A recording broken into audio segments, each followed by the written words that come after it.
Hi, welcome to the bathtub. It's the old masturbator, the Scott Bradfield. Except no substitutes. Make sure he's wearing this International Bathing Alliance t-shirt to make sure it's really the masturbator and not some phony baloney substitute. That's Dodo. That's not a phony baloney substitute either. That's the Dodo. You want to come out, Dodo? Dodo now has 2 cages. Is she? Can you see it? I can't see it because of the sunlight coming through here. Natural light of day, cruel light of day. Dodo's taking over my whole office now. I have a small bird cage, which she likes to play in. And then she's running all over the house, and then she's got her big bird cage. It's just too much. Anyway, we're doing a few of these quickly. I'm kind of getting back in the practice of not knocking like in the last video I did about McCarthy. I'm always knocking stuff against this stupid speaker or microphone. Anyway, I'm going to do these fairly quickly. We're trying to catch up with a few things from last year. We were reading through Cormac McCarthy, which we hit a pretty rough patch in McCarthy, I thought.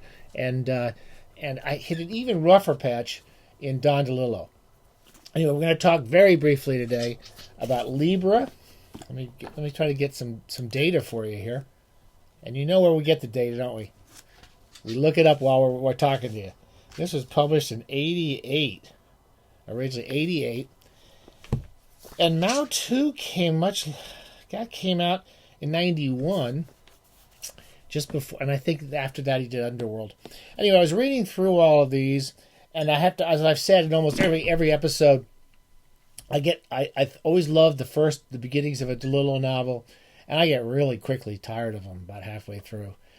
A number of our bathing buddies wrote in saying this is one of their favorites of the DeLillo's novels, and they remember this most fondly, and I can see why. There's a lot of great stuff in Libra.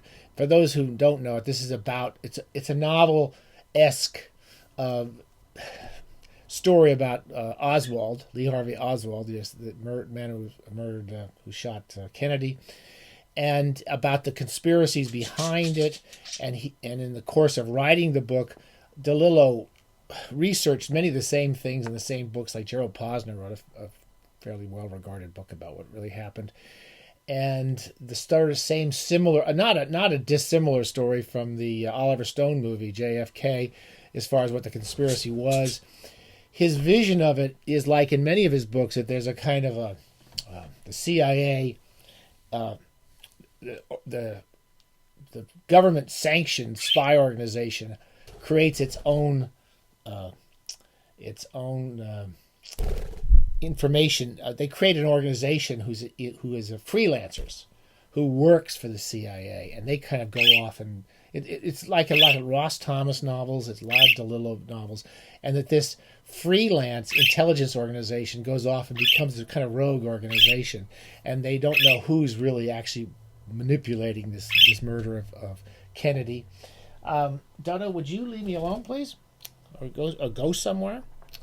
Anyway, it's what's great, what's good, what's best about Libra is the kind of picture he gives us of Lee Harvey Oswald, this kind of poor kid, lonely kid, not a stupid kid, and growing up. And he does his childhood and his youth and his period in the military really well, I thought. Some of that stuff we really kind of were interested in Lee Harvey Oswald. As in every DeLillo novel, Oswald almost disappears in the last 100 pages when he actually does the murder. And I lost interest in the last 100 pages or so. But I can see why many people think of this as the best book. It's sort of roughly based on some of the theories of what really happened and who was really behind the assassination of JFK with the mix-up of the CIA and the rogue intelligence organizations and the mafia. And that all sort of works. But again, I just don't think DeLillo really wants to tell a story. It turned the last 100 pages is this kind of ideas and philosophies that kind of gets lost. Kind of becomes a sort of existential bore. The other book that many of my bathing buddies liked, and I liked it the first time I read it, again the first half, Mao II. Mao II is from the Andy Warhol, was it silk screens he did, where you have the repetitions of the images, and it starts off with the Moonies getting married. This big stadium filled with people getting married, and it's all about the kind of repetitions of cultural life in our kind of exhausted century. Dodo, I'm going to put you in the cage. Do you want to go in the cage, or are you going to calm down? So anyway, the first half of this, the same thing, exact same thing I say about every one of the DeLillo novels. It starts off about a kind of a, okay, Dodo, you're right in my ear. Come on, let's go over here. Why don't you go in this little cage here? She likes, we now have 2 cages for Dodo. My whole office is it's basically become a playpen for my parakeet. This is about, so the central character is a sort of a writer. He's a kind of a J.D. Salinger-esque, but he doesn't write J.D. Salinger type books. He writes Don DeLillo type books, very small. He's written 2 or 3 very thin books, and he's disappeared and hidden out. And he's got this small group of people who are hanging out with him and who are kind of his writerly supporters and take care of his house and his home and so forth. And it has a lot of ideas in it about the writer, and the writer as being an isolated outsider in culture and being a sort of terrorist, and the connections between being a writer and a novelist and a terrorist. It's written during the period of the Salman Rushdie being basically threatened. They're threatened with assassination because he said things that have upset certain people.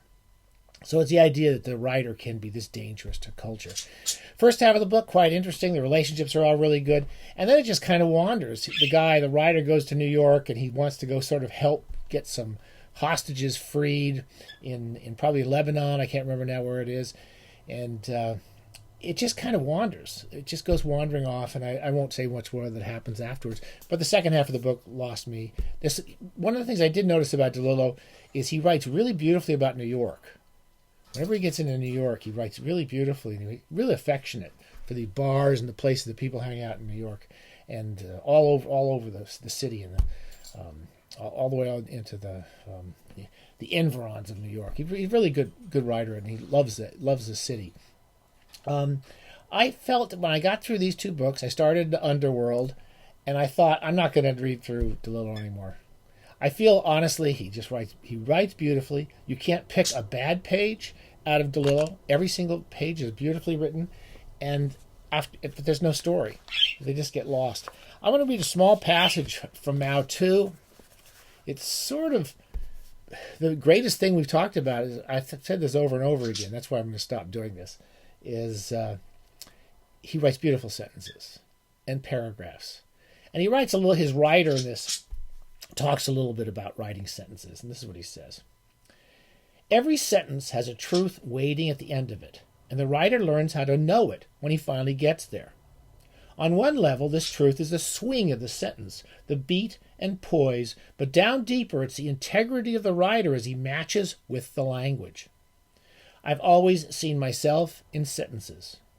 I begin to recognize myself, word by word, as I work through a sentence. The language of my books has shaped me as a man. There's a moral force in a sentence. When it comes out right, it speaks the writer's will to live. Again, it goes on. The whole paragraph is beautiful. He writes almost every sentence and paragraph. Kind of makes you think a bit, but then you just want a story. You want something to happen to these characters. I'm probably not going to read too much DeLillo. I actually postponed doing a piece about him because I got so bogged down in Underworld. He starts off with this great opening chapter again. The opening chapter is incredible. It's set during the Bobby Thompson home run in the Polo Grounds in New York in the 50s.